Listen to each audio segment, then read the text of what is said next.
Assalamualaikum warahmatullahi wabarakatuh. Perkenalkan, nama saya Agim Rehan Hidayat, NIM 19020027. Di sini saya akan menjelaskan parameter pencemaran udara. Yang pertama, jelaskan apa yang dimaksud dengan udara ambien. Menurut PP nomor 41 tahun 1999 tentang pengendalian pencemaran udara. Udara ambien adalah udara bebas di permukaan bumi pada lapisan troposfer yang berada di dalam wilayah yurisdiksi Republik Indonesia yang dibutuhkan dan mempengaruhi kesehatan manusia, makhluk hidup, dan unsur lingkungan hidup lainnya. Unsur-unsur berbahaya yang masuk ke dalam atmosfer dapat berupa karbon monoksida CO, nitrogen dioksida NO2, sulfur dioksida SO2, hidrokarbon HC, dan lain-lain. Menurut PP nomor 41 tahun 1999 tentang pengendalian pencemaran udara, buku mutu udara ambien adalah ukuran batas atau kadar zat, energi, dan atau komponen yang ada atau yang seharusnya ada dan atau unsur pencemaran yang ditenggang keberadaannya dalam udara ambien. Udara yang melebihi baku mutu dapat merusak lingkungan sekitarnya dan berpotensi mengganggu kesehatan masyarakat sekitarnya. Yang kedua, jelaskan apa yang dimaksud dengan emisi udara. Udara adalah faktor penting dalam kehidupan, namun di era modern, sejarah dengan pembangunannya dan perkembangan transportasi, emisi udara adalah udara kotor yang dilepaskan oleh suatu mesin seperti asap knalpot pada motor, mobil, dan lain-lain. Kegiatan pengukuran langsung terhadap kendaraan bermotor yang jumlahnya sangat banyak sangat sulit untuk dilakukan. Sehingga untuk mengestimasi kendaraan melalui pendekatan faktor estimasi sangat membantu untuk memprediksi besarnya beban pencemaran udara ambien yang bersumber dari kendaraan bermotor. Yang ketiga, jelaskan 7 parameter kualitas udara ambien tersebut. Yang pertama, pengukuran sulfur dioksida SO2. Pengukuran gas SO2 dengan metode UV fluorescence menggunakan instrumen TS43. Instrumen mencatat konsentrasi gas SO2 dengan resolusi waktu setiap beberapa puluh detik, namun dicatat sebagai raw data dengan rata-rata 5 menit. Inlet berada kurang lebih 3 atau 4 meter dari permukaan tanah.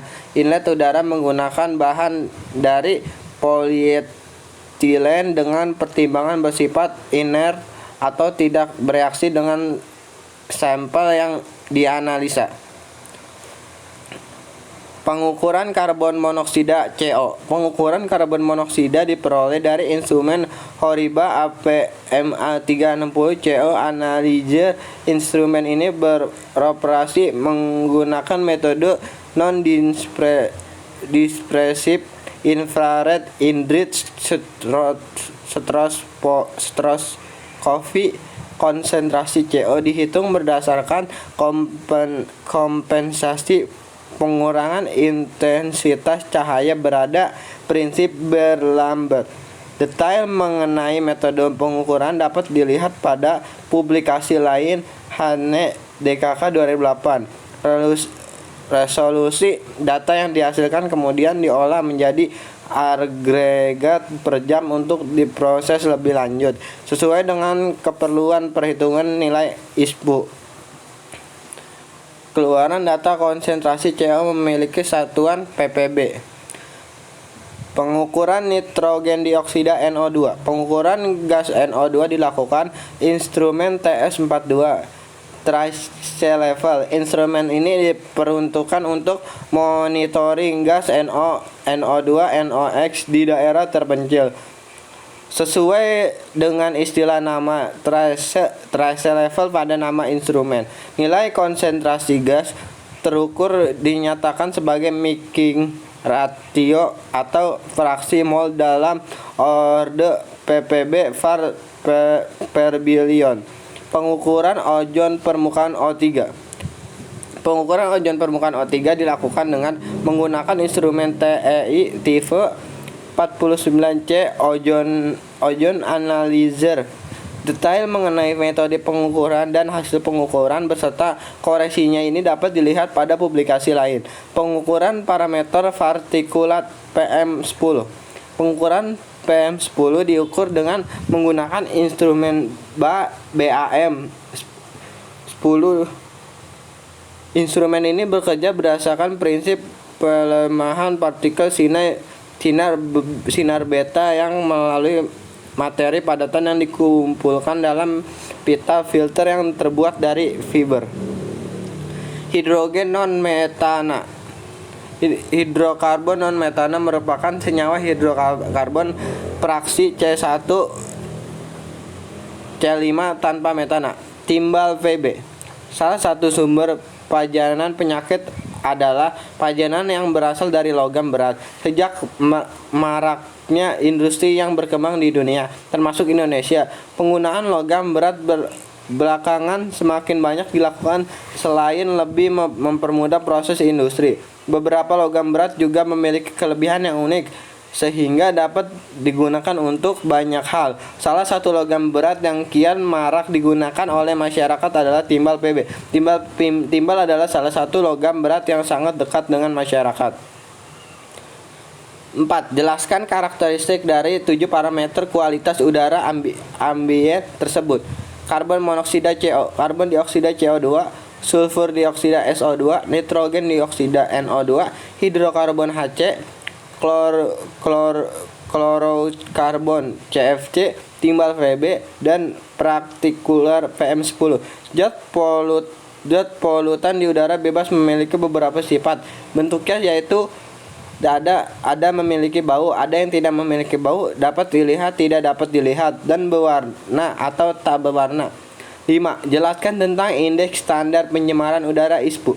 Saat ini indeks standar kualitas udara yang dipergunakan secara resmi di Indonesia adalah Indeks Standar Pencemar Udara ISPU.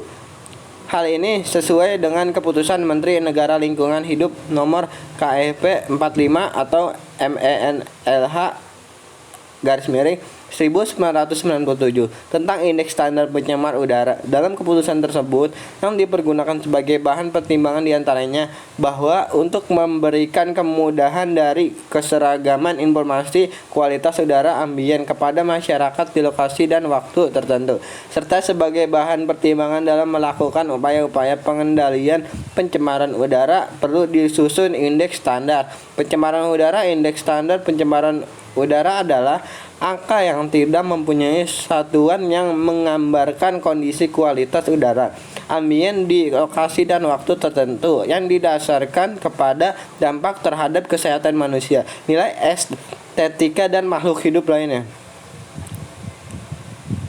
6. Jelaskan tentang rentang dan kategori indeks standar pencemaran ISPU. Kategori dan tentang ISPU berdasarkan keputusan Kepala Bappeda nomor 107 tahun 1997 adalah sebagai berikut. Yang pertama, kategori baik rentang 0 sampai 50 dengan warna hijau. Yang kedua, kategori sedang tentang 51 sampai 100 dengan warna biru. Yang ketiga, kategori tidak sehat rentang 101 sampai 199 dengan warna kuning. Yang keempat, kategori sangat tidak rentang 200 sampai 299 dengan warna merah. Yang kelima, kategori berbahaya rentang 300 sampai 500 dengan warna hitam. Rentang indeks standar pencemaran udara berdasarkan keputusan Menteri Negara Lingkungan Hidup nomor 45 tahun 1997. Kategori baik rentang 0 sampai 50. Penjelasan tingkat kualitas udara yang tidak memberikan efek bagi kesehatan manusia atau hewan dan tidak berpengaruh pada tumbuhan, bangunan ataupun nilai estetika. Kategori yang kedua sedang rentang 51 sampai 100. Tingkat kualitas udara yang tidak berpengaruh pada kesehatan manusia atau hewan, tetapi berpengaruh pada tumbuhan yang sensitif dan nilai estetika. Kategori yang ketiga tidak sehat, rentang 101 sampai 199. Penjelasan tentang kualitas udara yang bersifat merugikan pada kesehatan manusia atau kelompok hewan, yang sensitif atau bisa menimbulkan kerusakan pada tumbuhan atau nilai estetika. Kategori yang keempat, sangat tidak sehat, tentang 200 sampai 299. Tingkat kualitas udara yang dapat merugikan kesehatan pada sejumlah segmen populasi yang terpapar. Kategori yang kelima, berbahaya, rentang 300 atau lebih. Tingkat kualitas udara berbahaya yang secara umum dapat merugikan kesehatan yang serius. 7. Jelaskan dampak dari adanya pencemaran udara. Ada banyak dampak yang dihasilkan dari pencemaran udara, diantaranya mengganggu kesehatan makhluk hidup, kerusakan lingkungan ekosistem, dan hujan asam. Kesehatan pada manusia akan terganggu akibat udara yang tercemar yang bisa mengakibatkan timbulnya penyakit seperti infeksi saluran pernapasan, paru-paru, jantung, dan juga sebagai pemicu terjadinya kanker yang sangat berbahaya. Selanjutnya, efek yang ditimbulkan pada lingkungan ekosistem adalah kerusakan di mana lingkungan ekosistem tempat tinggal berbagai macam makhluk hidup seperti akibat kebakaran hutan merusak tumbuh-tumbuhan dan hewan. Sedangkan hujan asam disebabkan oleh belerang sulfur yang merupakan polutan dalam bahan bakar fosil serta nitrogen di udara yang bereaksi dengan oksigen membentuk sulfur dioksida dan nitrogen dioksida. Polutan tersebut berasal dari knalpot mobil dan industri yang menggunakan bahan bakar minyak dan batu bara di atmosfer. Polutan tersebut membentuk asam sulfat H2SO4 dan asam nitrat HNO3. Akhirnya mereka jatuh ke tanah sebagai hujan asam. Selanjutnya yang terjadi adalah bencana bagi kehidupan makhluk hidup. Sebagai contoh, peristiwa kebakaran yang terjadi di Kalimantan dan Pekanbaru tentu mengakibatkan kondisi udara yang sangat membahayakan kesehatan. Masyarakat akan terjangkit penyakit infeksi saluran pernapasan (ISPA) akibat menghirup udara yang bercampur asap hasil kebakaran hutan.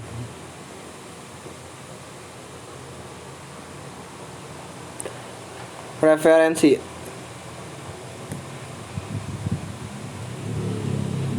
Terima kasih, kurang lebihnya mohon maaf. Wabillahi taufiq walhidayah, waridho walinayah. Wassalamualaikum warahmatullahi wabarakatuh.